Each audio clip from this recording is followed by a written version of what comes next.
Hello everyone. तो आप सभी को हमारी इस वीडियो में स्वागत है। तो आज का जो लेक्चर बेसिकली होने वाला है वो हमारा एनटीपीसी जो कि 2024-25 में जो वैकेंसी आई है अप्रोक्स 11.5 के आसपास वैकेंसी है, यानी कि 11,500 से 12,000 के आसपास वैकेंसी आई है, जिसका एग्जाम लगभग कब का होने वाला है, मार्च से अप्रैल के बीच में ये एग्जाम आपका होने वाला है। तो ये आपका 12th बेसिस में एंड ग्रेजुएशन बेसिस में होने वाला है। तो ग्रेजुएशन और 12th में जो वैकेंसी आई है उसका सेम पैटर्न रहता है। इसका एग्जाम, इसका जो पैटर्न होता है एग्जाम का वो सेम पैटर्न का होता है। तो इसी के बारे में हम लोग इसका स्ट्रैटेजी एंड टारगेट सेट करने वाले हैं कि क्या स्ट्रैटेजी रहने वाली है इसका, इस प्रिपरेशन को करने के लिए या इस एग्जाम को क्वालिफाई करने के लिए क्या स्ट्रैटेजी होना चाहिए या क्या टारगेट या किस पैटर्न पर हम लोग को तैयारी करना चाहिए। तो हम लोग उस पैटर्न को जानेंगे और उस बेसिस से हम लोग इस एग्जाम की तैयारी करने वाले हैं। तो चलिए आइए हम लोग पहले जानते हैं कि इस एग्जाम में 12th एंड ग्रेजुएशन दोनों सेम पैटर्न में होता है। तो इसका जो एग्जाम होता है एग्जाम पैटर्न वो हम लोग जानते हैं। तो पहला आपका होता है CBT 1 होता है। CBT 1 जो कि टोटल मार्क्स उसका होता है 100 मार्क्स का और 100 नंबर ऑफ क्वेश्चन होता है 100, और इसका जो टाइम होता है वो 90 मिनट होता है। कितना, 90 मिनट का, 1.5 घंटा का टाइम होता है। उसके बाद ये अगर आप CBT 1 क्वालिफाई करते हैं तो आप आ जाते हैं CBT 2 में। CBT 2 में आपका नंबर ऑफ क्वेश्चंस होता है आपका 120 एंड उसका मार्क्स भी होता है 120 मार्क्स का। इसका भी टाइम जो होता है आपका 90 मिनट का ही होने वाला है, 1.5 घंटे का ही टाइम मिलने वाला है यहाँ। चलिए उसके बाद हम लोग इसका पैटर्न जानते हैं कि इसमें किस किस टाइप का क्वेश्चंस आने वाला है, क्या कौन सा सब्जेक्ट होने वाला है इस एग्जाम में, इस पैटर्न। तो हम लोग आगे जाते हैं, तो हम लोग आ जाते हैं CBT 1 में। तो CBT 1 में हम लोग देखते हैं कि CBT 1 में आपका जो मेन होता है आपका सब्जेक्ट वाइज अगर देखते हैं तो आपका मैथ्स होने वाला है। मैथ्स में आपका 30 क्वेश्चन होने वाला है, 30 नंबर का, 30 मार्क्स का। उसके बाद आपका रीजनिंग आ जाता है, तो रीजनिंग भी आपका 30 मार्क्स का होने वाला है और नंबर ऑफ क्वेश्चन होने वाला है आपका 30। ठीक है, उसके बाद अगर हम लोग आगे जाते हैं तो आपका जीके जीएस आएगा, स्टैटिक जीके आएगा और करंट अफेयर्स आने वाला है, यानी कि जीके जीएस के अंदर में ही ये दोनों आ जाता है। तो आप सभी यहाँ से अगर देखते हैं तो जीके एंड जीएस यानी कि ये तीनों टॉपिक का अगर देख लेते हैं तो ये आपका नंबर ऑफ क्वेश्चंस होने वाला है 40 एंड 40 मार्क्स का होने वाला है। अगर आप ये तीनों को जोड़ते हैं 30, 30, 60 और 40 तो ये नंबर ऑफ क्वेश्चंस आपका हो जाएगा 100 एंड मार्क्स भी आपका हो जाएगा कितना, 100। ठीक है, ये अगर आप क्वालिफाई कर जाते हैं CBT 1 तो आपको यहाँ पर आ जाना है CBT 2 में। तो CBT 2 में कितना कितना क्वेश्चन होने वाला है वो हम लोग जानते हैं। तो CBT 2 में आपका मैथ्स में आपका क्वेश्चन होने वाला है number of question 35 and marks will be also 35 marks. उसके बाद हम लोग जानते हैं रीजनिंग में, तो रीजनिंग में आपका 35 क्वेश्चन पूछा जाएगा और 35 नंबर का ही क्वेश्चन पूछा जाएगा, सेम पैटर्न पर ही। उसके बाद हम लोग यहाँ देखते हैं GK GS and static GK and current affairs. ये आपका जो क्वेश्चन रहने वाला है वो होने वाला है आपका 50 क्वेश्चन, 50 क्वेश्चन 50 मार्क्स का। ये अगर आप हम लोग टोटल जोड़ते हैं तो 35, 35 और 50, तो 35, 35 हो जाएगा आपका कितना, 70, 70 प्लस 50 आपका 120 क्वेश्चन होने वाला है, 120 मार्क्स का टोटल। ठीक है, ये आपका CBT 2 का क्वेश्चन रहने वाला है। उसके बाद हम लोग अगर यहाँ देखते हैं, आगे बढ़ते हैं, तो हम लोग यहाँ जानते हैं कि इसका सिलेक्शन प्रोसेस क्या होने वाला है। तो आप अगर यहाँ सिलेक्शन प्रोसेस देखते हैं, एक सेकेंड, सिलेक्शन प्रोसेस अगर हम लोग देखते हैं तो ये होने वाला है the RRB NTPC selection process consist of 4 stage, यानी कि इसका जो सिलेक्शन प्रोसेस होने वाला है वो 4 स्टेज में होने वाला है। क्या क्या होने वाला है तो आप यहाँ देख सकते हैं। सबसे पहले आपका होने वाला है सिलेक्शन प्रोसेस के लिए CBT 1 कंप्यूटर बेस्ड टेस्ट 1 आपका होने वाला है। ये अगर आप क्वालिफाई कर जाते हैं तो आप आते हैं कंप्यूटर बेस्ड टेस्ट सेकेंड मतलब CBT 2 में। ये क्वालिफाई करने के बाद जिसमें स्किल टेस्ट होता है उसके लिए आपका स्किल टेस्ट देना पड़ेगा, जैसे कि टाइपिस्ट हो गया, जैसे कि टाइपिस्ट वाला कोई पोस्ट होता है तो उसमें आपको टाइपिंग मांगता है तो वहाँ आपको जाके टाइपिंग देना पड़ता है। उसके बाद आपका 4th स्टेज में क्या हो जाएगा तो डॉक्यूमेंट वेरिफिकेशन। यहाँ आपका ये 4 स्टेज कंप्लीट होने के बाद आपको सीधे ज्वाइनिंग लेटर दिया जाता है, उसके बाद आप ज्वाइनिंग कर सकते हैं। ठीक है, चलिए तो इसके बाद हम लोग आगे बढ़ते हैं। तो हम लोग चलिए आप एग्जाम पैटर्न तो आप जान गए हैं, तो एग्जाम की तैयारी कैसे करना चाहिए। तो हम लोग आगे बढ़ते हैं, तो आपको बता दें कि यहाँ जनरल अवेयरनेस हो गया, उसके बाद मैथमेटिक्स हो गया, उसके बाद जनरल इंटेलिजेंस एंड रीजनिंग यानी कि रीजनिंग। ये आप तीनों अगर आप तैयारी कर लेते हैं अच्छा से तो आपको इस एग्जाम में बैठने पर कॉन्फिडेंस आने वाला है। चलिए आगे बढ़ते हैं। तो स्टेज 1 यानी कि CBT 1 में क्या एग्जाम पैटर्न होने वाला है, तो a total of 100 marks question will be asked, यानी कि 100 क्वेश्चन आपका पूछे जाएगा, वो तो आपको बता दिए। Etch correct question carries 1 marks, यानी कि आप जितना क्वेश्चन सही करते हैं उसके लिए 1 मार्क्स मिलेगा, और जितना आप every wrong answer carries negative marks of 1/3, यानी कि आप एक क्वेश्चन गलत करते हैं तो 1/3 मार्क्स आपका कटेगा जो सही किए हैं उससे। ठीक है, यानी कि 100 क्वेश्चन होने वाला है 100 मार्क्स का CBT 1 में। प्रत्येक सही आंसर के लिए 1 मार्क्स मिलेगा, और प्रत्येक गलत मार्क्स के लिए आपका गलत आंसर के लिए 1/3 आंसर कटने वाला है, 1/3 मार्क्स कटने वाला है। उसका टाइम ड्यूरेशन आप देख लेते हैं तो 90 मिनट का बता दिया गया है। उसके बाद अगर PW यानी कि डिसेबिलिटीज है, आपको विकलांग कोटा आते हैं या कोई और कोटा आते हैं, तो आपके लिए 30 मिनट एक्स्ट्रा मिलता है, यानी कि 2 घंटे का टाइम दिया जाएगा। सब्जेक्ट हम लोग जान गए हैं जनरल अवेयरनेस, जो कि 40 क्वेश्चन 40 नंबर का पूछा जाएगा। मैथमेटिक्स हो गया 30 क्वेश्चन 30 नंबर का पूछा जाएगा। General intelligence and reasoning 30 question 30 marks का पूछा जाएगा। टोटल अगर देखते हैं तो आपका 100 क्वेश्चन 100 मार्क्स का पूछा जाएगा।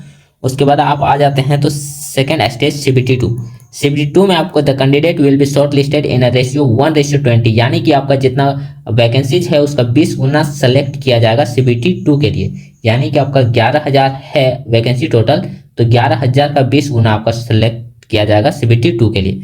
उसके बाद आप देखते हैं तो उसके बाद यहाँ CBT 2 में एग्जाम जो होने वाला है जनरल अवेयरनेस 50 क्वेश्चन 50 मार्क्स का, मैथमेटिक्स आपका होने वाला है 35 क्वेश्चन 35 मार्क्स का, and general intelligence and reasoning आपका होने वाला है 35 क्वेश्चन 35 मार्क्स का, यानी कि 120 क्वेश्चन 120 मार्क्स का। चलिए आगे बढ़ते हैं। तो आगे हम लोग जानते हैं वेटेज। तो आपको अगर वेटेज जानना है तो CBT 1 के लिए हम लोग वेटेज बेसिकली देख रहे हैं, तो आपको टॉपिक्स देख लेना। ये हो गया आपका मैथ्स के लिए तो आप यहाँ देख सकते हैं सिंपल एंड कंपाउंड इंटरेस्ट 2 से 3 क्वेश्चन पूछा जाएगा। नंबर सिस्टम आपका 2 से 3 क्वेश्चन पूछा जाने वाला है। जियोमेट्री आपका 2 से 3 क्वेश्चन, वो भी बेसिक जियोमेट्री जो होने वाला है वो बेसिक से पूछा जाने का, मतलब उतना हाई लेवल नहीं पूछा जाता है, तो आप सभी इसी बेसिस पर तैयारी कीजिएगा। एंड टाइम एंड वर्क जो पूछा जाएगा 1 से 3 क्वेश्चन पूछा जाएगा। उसके बाद प्रॉफिट लॉस 3 से 4 क्वेश्चन, एवरेज 2 से 3 क्वेश्चन, पाइप एंड सिस्टम 1 से 2 क्वेश्चन, फ्रैक्शन 1 क्वेश्चन रहने वाला है, प्रॉब्लम ऑफ ऑन एजेस यानी कि जो आयु के बेसिस पर कोई जो क्वेश्चन बनने वाला है 1 से 3 क्वेश्चन आने वाला है। HCF एंड LCM का 2 से 3 क्वेश्चन देखने को मिलेगा। परसेंटेज का 1 क्वेश्चन, रेशियो प्रोपोर्शन का 1 क्वेश्चन, अलजेब्रा का 1 क्वेश्चन, एंड DI का 3 से 4 क्वेश्चन देखने को मिलेगा। ट्रिगोमेट्री का 1 क्वेश्चन, टाइम एंड वर्क का 1 क्वेश्चन देखने को मिलेगा। स्पीड टाइम एंड डिस्टेंस, इसी में आपका ट्रेन हो गया बोट हो गया ये इसी में आ जाएगा, तो इसमें 3 से 4 क्वेश्चन देखने को मिलेगा। एंड सिंप्लीफिकेशन का 2 से 3 क्वेश्चन। तो इसी बेसिस पर आपका जो CBT 1 में हो वो आपका 30 क्वेश्चन देखने को मिलेगा, और CBT 2 में आपका 35 क्वेश्चन देखने को मिलेगा इसी बेसिस पर। चलिए आगे आ जाते हैं। तो ये हो जाता है आपका रीजनिंग। तो रीजनिंग में आपको देखते हैं तो डिसीजन मेकिंग का 1 से 2 क्वेश्चन देखने को मिलेगा। कोडिंग डिकोडिंग का 3 से 4 क्वेश्चन, पजल आपका 3 क्वेश्चन देखने को मिलेगा। एनालॉजी हो गया, एनालॉजी में 2 क्वेश्चन। उसके बाद ऑर्डर एंड रैंकिंग से आपका 2 से 3 क्वेश्चन देखने को मिलेगा। फिर अल्फाबेट फिगर सीरीज में आ जाते हैं तो 2 से 3 क्वेश्चन। ब्लड रिलेशन में जाते हैं तो 1 से 3 क्वेश्चन। ऑड एंड पेयर में आपको देखने को मिलेगा 1 से 2 क्वेश्चन।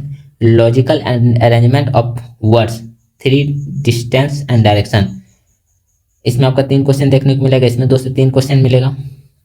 वेन डायग्राम में आपको 3 से 4 क्वेश्चन देखने को मिलेगा। नंबर सीरीज से आपको 2 क्वेश्चन देखने को मिलेगा। ऑड 1 आउट आपका 1 क्वेश्चन देखने को मिलेगा। एंड मैथमेटिकल ऑपरेशंस यानी कि प्लस को माइनस बोला गया या गुना को डिवाइड बोला गया, इस टाइप का क्वेश्चन जो देखने को मिलेगा वो आपका 1 से 2 क्वेश्चन देखने को मिलेगा। और सेंटेंस स्टेटमेंट एंड कंक्लूजन, इसका भी 2 क्वेश्चन देखने को मिलेगा आपका। यहाँ भी सेम CBT 1 में आपको 30 क्वेश्चन और CBT 2 में आपका 35 क्वेश्चन देखने को मिलेगा। ठीक है, चलिए आगे बढ़ते हैं। तो आगे बढ़ते हैं तो आपका ये आपका हो जाएगा जीके एंड जीएस का। तो इसमें आपको देखते हैं तो हिस्ट्री का आपका 7 से 8 क्वेश्चन देखने को मिलेगा। ज्योग्राफी से आपका 6 क्वेश्चन देखने को मिलेगा, 6 से 7 क्वेश्चन इसमें भी आपका हो जाता है। पॉलिटी में 3 से 4 क्वेश्चन हो जाएगा। इकोनॉमिक में आपका 1 से 2 क्वेश्चन, बायोलॉजी में 4 क्वेश्चन, फिजिक्स में 2 क्वेश्चन, यानी कि इसमें उतना साइंस का वेटेज नहीं रहता है, लेकिन फिर भी आप देख लीजिएगा 4 क्वेश्चन बायोलॉजी का देखने को मिलेगा, 2 क्वेश्चन फिजिक्स हो गया, केमिस्ट्री का 2 क्वेश्चन हो गया। स्टैटिक जीके आपका 3 से 4 क्वेश्चन रहेगा। ठीक है, चलिए आगे बढ़ते हैं। तो बुक्स एंड ऑथर्स ये सारा आपका स्टैटिक जीके में ही आ जाता है। 1 से 2 question book and authors, organisation important in organisation आपका हो जाएगा 1 से 2 क्वेश्चन, डे एंड डेट्स हो जाएगा आपका 1 क्वेश्चन, स्पेस एंड डिफेंस आपका हो जाएगा 1 से 2 क्वेश्चन, इन्वेंशंस एंड डिस्कवरीज आपका 1 क्वेश्चन देखने को मिलेगा, कंप्यूटर नॉलेज से 1 क्वेश्चन, करंट अफेयर्स आपका 4 से 6 क्वेश्चन देखने को मिलेगा जिस हिसाब से अभी पूछा जा रहा है, यानी किसी भी ज़्यादा भी पूछा जा सकता है, 6-7 हो सकता है, 8 भी हो सकता है। स्पोर्ट्स आप देख सकते हैं 1 क्वेश्चन एंड अदर्स से 1 से 2 क्वेश्चन आपको देखने को मिलेगा। यहाँ आपका CBT 1 में जो होने वाला है ये 40 क्वेश्चन होने वाला है और CBT 2 में आपका हो जाएगा कितना, तो 50 क्वेश्चन देखने को मिलेगा।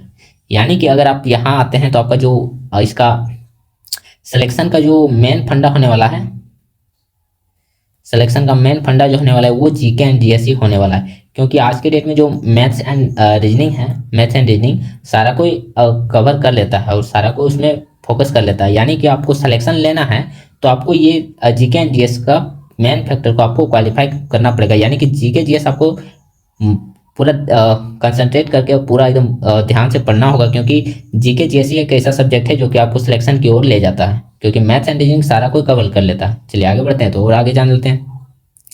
अगर इसका प्रिपरेशन आप करना चाहते हैं NTPC का अगर आप प्रिपरेशन करना चाहते हैं तो आपको सबसे पहले आपको जानना पड़ेगा इसका सिलेबस, जो कि हम बता दिए हैं। उसके बाद आपका हो जाएगा मेक अ स्टडी प्लान, यानी कि आपको पहला सिलेबस जानने के बाद आपको अपना स्टडी प्लान बनाना है, अपने हिसाब से प्लान बनाना है। क्योंकि अभी देखिए अभी ज़्यादा से ज़्यादा आपको अब 50 से 60 दिन बचा हुआ है एग्जाम को, क्योंकि मार्च से अप्रैल के बीच में आपका एग्जाम हो जाने वाला है, यानी कि 50 से 60 दिन बचा हुआ है कम से कम। तो आप इस हिसाब से आप पहले सिलेबस को जान लीजिए, उसके बाद अपना स्टडी प्लान बनाइए और रोज़ का बनाइए, डेली का एक टारगेट सेट कीजिए और उस हिसाब से पढ़िए।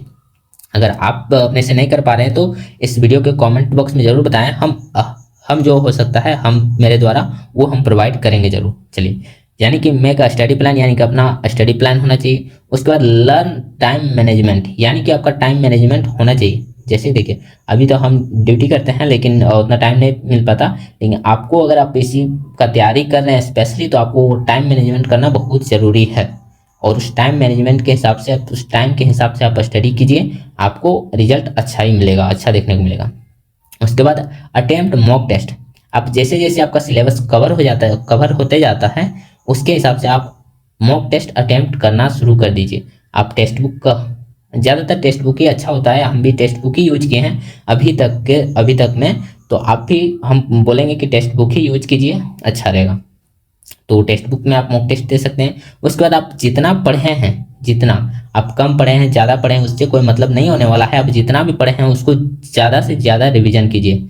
क्या करना है, ज़्यादा से ज़्यादा रिवीजन करना है, क्योंकि रिजल्ट अच्छा लाना है तो आपको रिवीजन करना पड़ेगा। चलिए, तो आपको बता दिए कि अपना स्टडी प्लान बना लीजिए जिस हिसाब से आपको सेट होता है। उसके बाद टाइम मैनेजमेंट भी करना सीख लीजिए। उसके बाद आपका हो जाता है रिवीजन, तो रिवीजन ज़्यादा से ज़्यादा बनाइए और उस आपको रिवीजन करने के लिए आपका शॉर्ट नोट्स होना ज़रूरी है।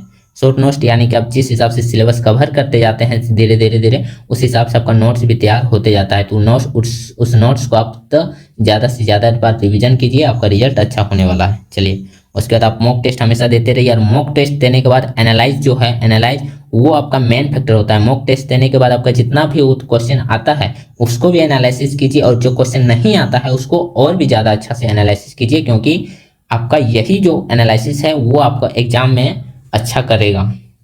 चलिए, आपको ज़्यादा से ज़्यादा टेस्ट देना है।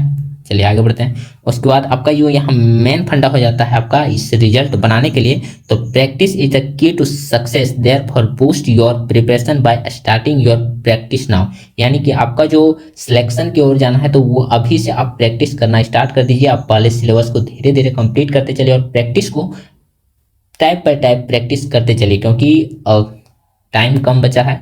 अभी हम नहीं बता सकते कि आप न्यू स्टूडेंट है तो आप 2 महीना में कवर करके आप ज्वाइनिंग ले लीजिएगा, लेकिन इतना बोलेंगे कि अगर आप सही डायरेक्शन में अगर पढ़ते हैं, सही डायरेक्शन में आप तैयारी करते हैं तो आपका सिलेक्शन कोई नहीं रोक पाएगा।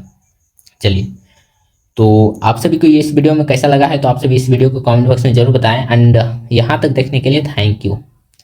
इस वीडियो को ज़्यादा से ज़्यादा शेयर करें।